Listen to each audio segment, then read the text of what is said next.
डोजिंगटन के बाहर एक पुरानी सुरंग थी जिसे सब साइलेंट टनल कहते थे, क्योंकि वहां जाने वाला कोई भी जानवर वापस आकर बोल नहीं पाता था। कोई कहता वो डर से गूंगा हो गया, कोई कहता टनल उसकी आवाज चुरा लेती है। पर धीमू कछुआ को शक था, कुछ और राज है। एक सुबह टनल के पास से गुजरते हुए रफ्तार चीता ने एक पतली सी आवाज सुनी, जैसे कोई मदद मांग रहा हो।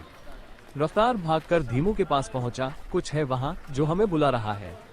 धीमू ने अपनी टोपी सीधी की और बोला, चलो पता लगाते हैं।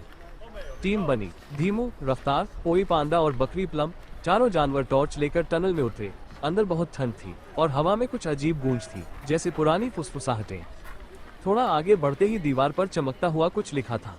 जो सुना वो भूल जाना, जो महसूस किया वो याद रखना। धीमू ने दीवार पर हाथ फेरा और बोला, ये कोई चेतावनी है या संदेश? तभी पोई पांडा बोली, सुनो। सभी चुप हुए और फिर वही आवाज आई, धीमी और करुणा भरी। मैं यहाँ हूँ। रफ्तार ने आगे टॉर्च फेंकी और वहां एक चमकती नीली आकृति दिखी, एक लोमड़ी की आत्मा। उसने धीरे से कहा, मेरा नाम तारा था। मैं टनल की रखवाली करती थी, पर एक दिन सबने मुझे भुला दिया। मेरी कहानी खो गई और मेरी आवाज भी। धीमू ने सिर झुकाया, हम माफी चाहते हैं। डोजिंगटन को तुम्हें याद रखना चाहिए था। तारा ने कहा, अगर मेरी कहानी फिर से सुनी जाए तो शायद मेरी आत्मा मुक्त हो सके।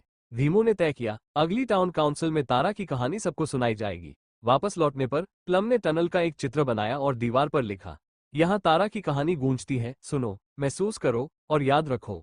उस रात पहली बार सुरंग से कोई गूंज नहीं आई। डोजिंगटन शांत था, लेकिन सबके दिल में अब एक नई आवाज थी, एक भुला दी गई रक्षक की याद। अगर स्टोरी पसंद आए तो लाइक करें और दोस्तों के साथ शेयर करें।